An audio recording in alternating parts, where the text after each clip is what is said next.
ശ്രദ്ധിച്ചോണം. നമ്മൾ പഠിക്കാൻ പോകുന്ന ചാപ്റ്ററിന്റെ പേര് ഇലക്ട്രോ കെമിസ്ട്രി എന്നാണ്. ഇലക്ട്രോ കെമിസ്ട്രി എന്താണ്?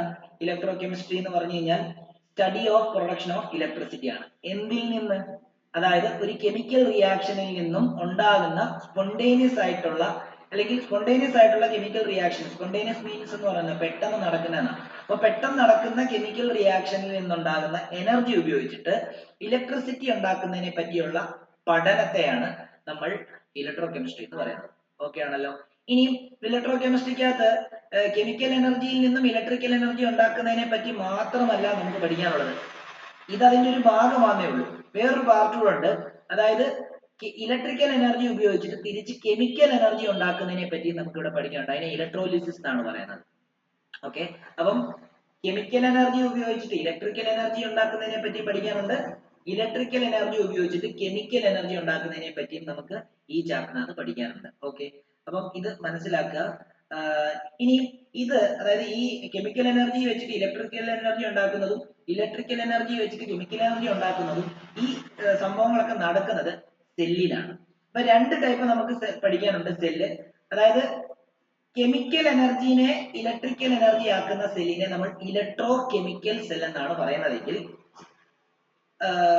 ഇലക്ട്രിക്കൽ എനർജി ഉപയോഗിച്ചിട്ട് കെമിക്കൽ എനർജി ഉണ്ടാക്കുന്ന സെല്ലിനെ നമ്മൾ ഇലക്ട്രോലിറ്റിക് സെൽ എന്നായിരിക്കും പറയുന്നുണ്ടാകുക. ഓക്കെ ആണല്ലോ. അപ്പം ഓർത്ത് വെച്ചോണം.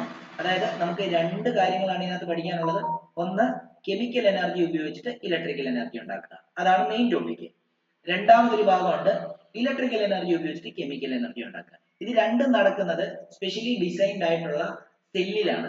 ആ സെല്ല് രണ്ട് ടൈപ്പ് ഉണ്ട്. ഒന്ന് ഇലക്ട്രോ കെമിക്കൽ സെല്ലും ഒന്ന് ഇലക്ട്രോലിറ്റിക് സെല്ലും. ഇലക്ട്രോ കെമിക്കൽ സെൽ എന്ന് പറയുമ്പോൾ chemical energy to electrical energy. Electrolytic cell എന്ന് പറയുമ്പോൾ electrical energy to chemical energy. ഇതാണ് അതിന്റെ കൺസെപ്റ്റ്. ഓക്കെ ആണല്ലോ. അപ്പം ഒരു ഡോട്ട് ഇട്ടിട്ട് ഇങ്ങനെ എഴുതാം, ഒരു ഡോട്ട് ഇട്ട് ഇങ്ങനെ എഴുതാം. സെൽസ് എന്ന് എഴുതിക്കുക. സെൽസ് അല്ല, ഹെഡിങ് ആയിട്ട് എഴുതിക്കുക. സെൽ എന്ന് എഴുതിക്കുക. സെൽ എന്ന് എഴുതിക്കുക. Cells are the devices that involves the interconversion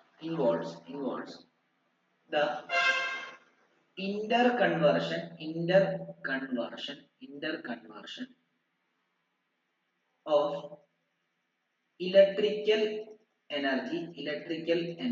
electrical energy and chemical energy. Interconversion എന്ന് പറയുമ്പോൾ electrical energy to chemical energy, chemical energy to electrical energy. രണ്ടും ഒരൊറ്റ സെന്റൻസിൽ എഴുതിയിരിക്കുക. Cells are the device that involves the interconversion of electrical energy and chemical energy. എന്നിട്ട് full stop ഇട്ടിട്ട് there are two types of cell എന്ന് പറഞ്ഞ് നമുക്ക് വേണമെങ്കിൽ എഴുതി തുടങ്ങാം. There are two types of cell. ഒന്നെന്ന് എഴുതിയിട്ട് electrochemical cell. Electrochemical cell. രണ്ടെന്ന് എഴുതിയിട്ട് electrolytic cell.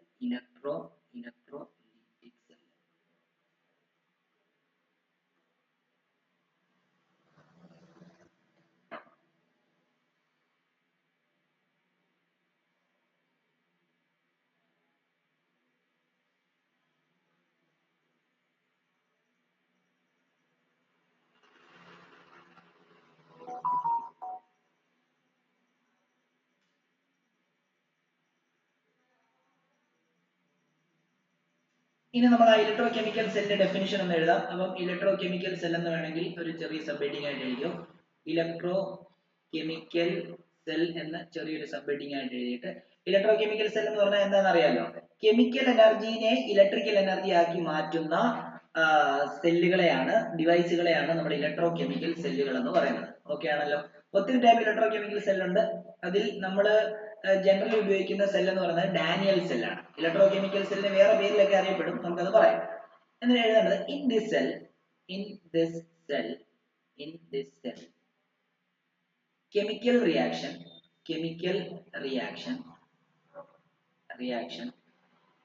are carried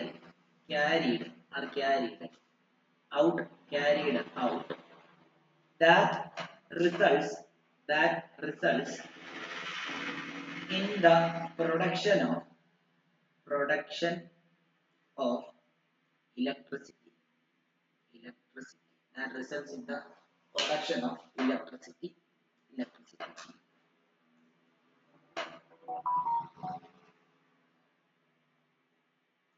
It is also called voltaic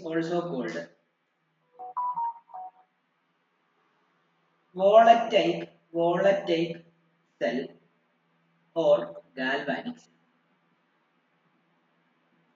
electrochemical സെല്ലിനെ വേറെ പേരിൽ അറിയപ്പെടും. ഒന്ന് വോൾട്ടൈക് സെല്ല്, ഒന്ന് ഗാൽവാനിക് സെല്ല്. ഓക്കെ. ഇലക്ട്രോകെമിക്കൽ സെല്ലിന്റെ ഒരു എക്സാമ്പിൾ ഡാനിയൽ സെല്ലാണ്.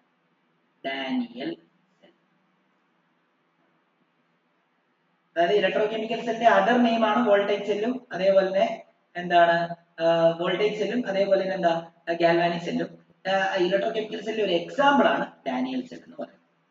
തെറ്റിപ്പോലെ ഇലക്ട്രോകെമിക്കൽ സെല്ലിന്റെ എക്സാമ്പിൾ ഏതാണെന്ന് ചോദിച്ചപ്പോൾ ഗാൽവാനിക് സെൽ എന്ന് എഴുതി വെച്ച ആൾക്കാരൊക്കെ ഉണ്ട് കഴിഞ്ഞ വർഷങ്ങളിലൊക്കെ. അതുകൊണ്ട് പറഞ്ഞത് ഒരിക്കലും ഇലക്ട്രോകെമിക്കൽ സെല്ലിന്റെ എക്സാമ്പിൾ അല്ല ഗാൽവാനിക് സെല്ല്. ഇലക്ട്രോകെമിക്കൽ സെല്ലിന്റെ അതർ നെയിം ആണ് വോൾട്ടൈക് സെല്ലും അതേപോലെ എന്താ ഗാൽവാനിക് സെല്ലും. ഓക്കെ. ഡാനിയൽ സെല്ലാണ് ഇലക്ട്രോകെമിക്കൽ സെല്ലിന്റെ എക്സാമ്പിൾ ആയിട്ട് നമുക്ക് കാണാൻ സാധിക്കും. ഡാനിയൽ സെല്ല് മാത്രമല്ല എന്താ നമ്മുടെ എന്താണ് മെർക്കുറി സെല്ല്, വാച്ചിലിടുന്ന ബാറ്ററി, അതേപോലെ തന്നെ പെൻടോർച്ച് ബാറ്ററി, അതായത് നമ്മുടെ ക്ലോക്ക് ഇടുന്ന ബാറ്ററി, ഇതെല്ലാം ഇലക്ട്രോകെമിക്കൽ സെല്ലിന്റെ എക്സാമ്പിൾ ആണ്. അതിനെ മെർക്കുറി സെല്ലെന്നും ട്രൈ സെല്ലെന്നും ഒക്കെയാണ് പറയാ. ഓക്കെ, അതൊക്കെ വേണമെങ്കിൽ ഇവിടെ എഴുതാം. ഞാൻ എഴുതുന്നില്ല, തൽക്കാലം അങ്ങോട്ടേക്ക് പോകുമ്പോൾ ഡീറ്റെയിൽ ആയിട്ട് പഠിക്കാം. ഓക്കെ. അടുത്തത് electrolytic cell. Electrolytic സെല്ലാണ്.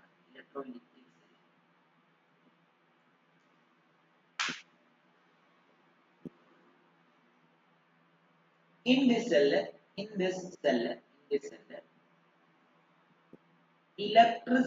electricity is used to produce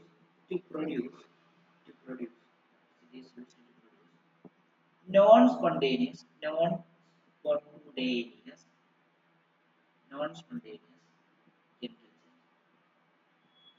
chemical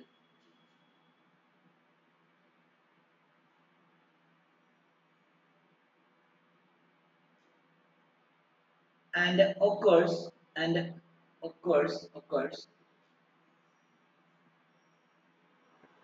breaking down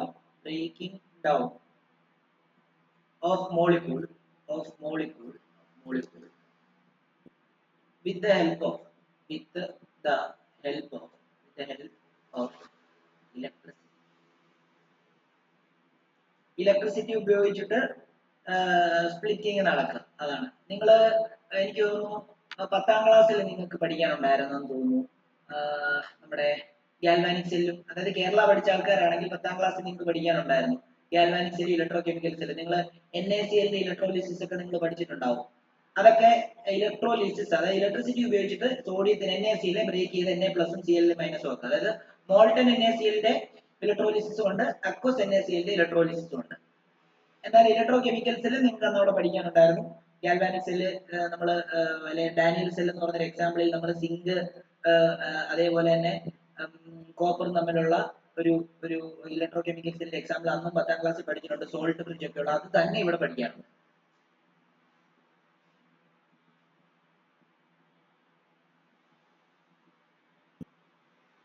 Comma item, this process is called electrolysis. This process is called electrolysis.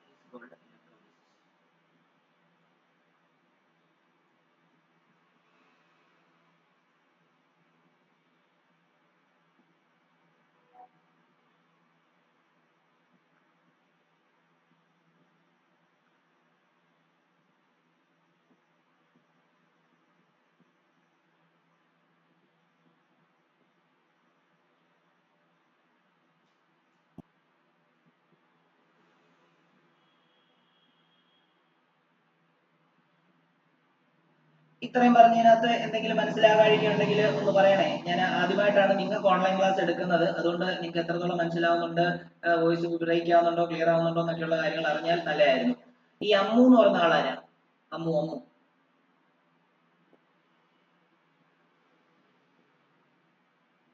Hello hello hello hello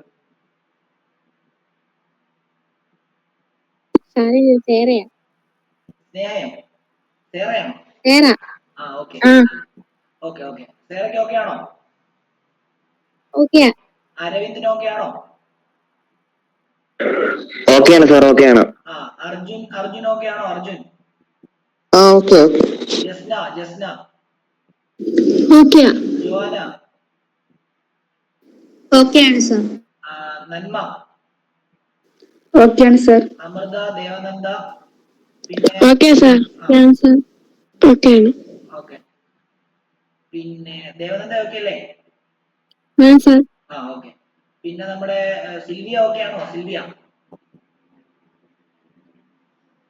ആണോ? ഓക്കെയാണ് സാർ. ഓക്കെയാണ്. ഓക്കെ ഓക്കെ, ശരി ശരി ശരി. Okay, ഇനി നമുക്ക് പഠിക്കാനുള്ളത് difference between electrolytic സെല്ലും അതേപോലെ തന്നെ ഗാൽവാനിക് സെല്ലും. നമുക്ക് ഇവിടെ എഴുതാം. ശരിക്കും പറഞ്ഞാൽ ഈ പ്രോസസ്സ് എല്ലാം പഠിച്ചു കഴിഞ്ഞിട്ടാണ് നമ്മൾ സാധാരണ ഡിഫറൻസ് എഴുതുന്നത്.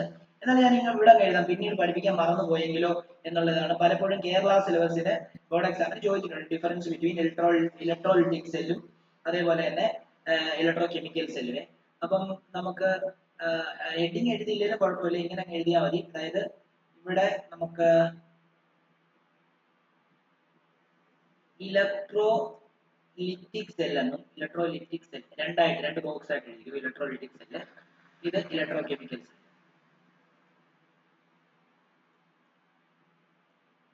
Electrolytic cell, electrochemical cell. ഓരോ പോയിന്റ് ആയിട്ട് എഴുതരാം. ഒരു ഡോട്ട് ഇട്ടിട്ട് എഴുതേണ്ടത് ഈ ഇലക്ട്രോലിറ്റിക് സെൽ എന്ന് പറഞ്ഞാൽ നോൺ സ്പോണ്ടേനിയസ് ആണ്. ഈ നോൺ സ്പോണ്ടേനിയസ് എന്ന് പറഞ്ഞാൽ എന്താ അറിയോ? വളരെ പെരുക്കെ നടക്കത്തുള്ളൂ, പെട്ടെന്ന് ഒരു റിയാക്ഷൻ നടക്കത്തില്ല. അതായത് നമ്മള് NaCl എടുക്കുന്നു, മോൾട്ടൺ NaCl ആണ്. ഇതിനകത്തൂടെ വൈദ്യുതി കടത്തി വിട്ടിട്ട് വേണം NaCl-നെ സ്പ്ലിറ്റ് ചെയ്തിട്ട് Na പ്ലസും Cl മൈനസും ആക്കാനായിട്ട്. അപ്പം ഈ ഇലക്ട്രിസിറ്റി കടത്തി വിടുന്ന സമയത്ത് അത് ആ ഇലക്ട്രിസിറ്റി അങ്ങോട്ടേക്ക് അബ്സോർബ് ചെയ്ത് അതിന്റെ എനർജി അബ്സോർബ് ചെയ്തിട്ട് ആ ഔട്ടർ മോസ്റ്റ് ഇലക്ട്രോൺസിനെ എന്ത് ചെയ്യുന്നു? പൊട്ടിച്ച്, അല്ലെങ്കിൽ ആ ബോണ്ടിനെയൊക്കെ പൊട്ടിച്ചിട്ടാണ് ശരിക്കും Na പ്ലസും Cl മൈനസും ആയിട്ട് രണ്ട് അയോൺസ് ആയിട്ട് മാറുന്നത്. അത് കുറച്ച് ടൈം കൺസ്യൂമിംഗ് ആയിട്ടുള്ള ഒരു പ്രോസസ്സാണ്. അതുകൊണ്ട് തന്നെ ഇത് നോൺ സ്പോണ്ടേനിയസ് ആണ്. റെഡോക്സ് റിയാക്ഷൻ തന്നെയാണ്, എന്നാലും നോൺ സ്പോണ്ടേനിയസ് ആണ്. നേരെ മറിച്ച് ഇലക്ട്രോ കെമിക്കൽ സെല്ലിലേക്ക് വരുന്ന സമയത്ത് ഈ സിങ്ക് ഇലക്ട്രോഡും അല്ലെ കോപ്പർ ഇലക്ട്രോഡും നമ്മൾ അതിന്റെ സിങ്ക് സൾഫേറ്റിനകത്തോ അല്ലെ കോപ്പർ സൾഫേറ്റിനകത്തോ ആണ് നമ്മൾ മുക്കി വെക്കുന്നത്. ആ മുക്കി വെക്കുന്ന ആ ഒരു ഇൻസ്റ്റന്റിൽ അവിടെ ബബിൾസ് വന്നു തുടങ്ങും, അതായത് അവിടെ റിയാക്ഷൻ വന്നു തുടങ്ങുന്നതാണ്. ഓക്കെ, അപ്പം നമുക്ക് ഇവിടെ എഴുതാം, ഇത് നോൺ സ്പോണ്ടേനിയസ് ആണ്. നോൺ സ്പോണ്ടേനിയസ് റെഡോക്സ് റിയാക്ഷൻ ആണ്. റെഡോക്സ് റിയാക്ഷൻ ആണ്. ഓക്കെ, എന്നാൽ ഇവിടെ spontaneous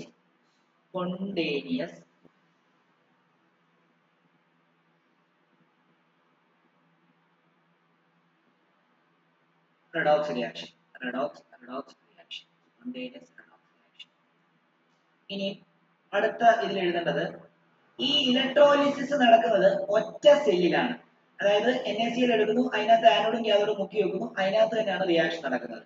അപ്പൊ നമുക്ക് ഇങ്ങനെ എഴുതാം, occurs in same electrolyte. എന്നാൽ ഇലക്ട്രോ കെമിക്കൽ റിയാക്ഷൻ നടക്കുന്നത് രണ്ട് സെല്ലിലായിട്ടാണ്. രണ്ട് സെൽ എന്ന് പറയുമ്പോൾ സിങ്ക് സൾഫേറ്റ് സൊല്യൂഷനകത്ത് മുക്കി വെക്കുന്നു, കോപ്പർ സൾഫേറ്റ് സൊല്യൂഷനകത്ത് വെക്കുന്നു. അതുകൊണ്ടാണ് ഞാൻ പറഞ്ഞ ഡിഫറൻസ് എഴുതി അവസാനം പറഞ്ഞാലേ മനസ്സിലാകത്തുള്ളൂ. എന്നാൽ തൽക്കാലം എഴുതി കിട്ടും, അടുത്ത ഓരോ പ്രോസസ്സ് വരുമ്പോൾ ഞാൻ ഡിഫറൻസ് ഒന്നുകൂടെ പറഞ്ഞുതരാം. അപ്പൊ ഇത് occurs in different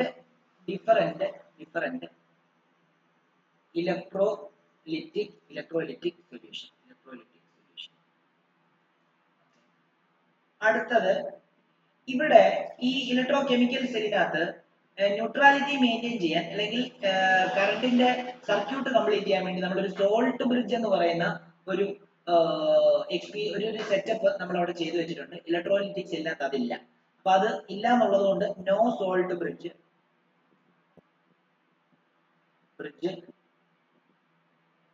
is required. ഇവിടെ salt bridge is required. bridge is required to maintain neutrality. To maintain neutrality. അടുത്തത് ഇലക്ട്രോലിറ്റിക് സെല്ലിനകത്ത് anode is positive and cathode is negative. Okay, എന്നാൽ ഇലക്ട്രോകെമിക്കൽ സെല്ലിനകത്ത് മാത്രം, സെല്ലുകളിൽ ഇലക്ട്രോകെമിക്കൽ സെല്ലിനകത്ത് മാത്രം ആനോഡിന് നെഗറ്റീവ് ചാർജ്. നമ്മൾ ആനോഡിന് പോസിറ്റീവ് എന്നാണല്ലോ ജനറൽ ആയിട്ട് പഠിക്കുന്നത്. എന്നാൽ ഇലക്ട്രോകെമിക്കൽ സെല്ലിനകത്ത് മാത്രം ആനോഡ് ഈസ് നെഗറ്റീവ് ആണ്, കാഥോഡ് ഈസ്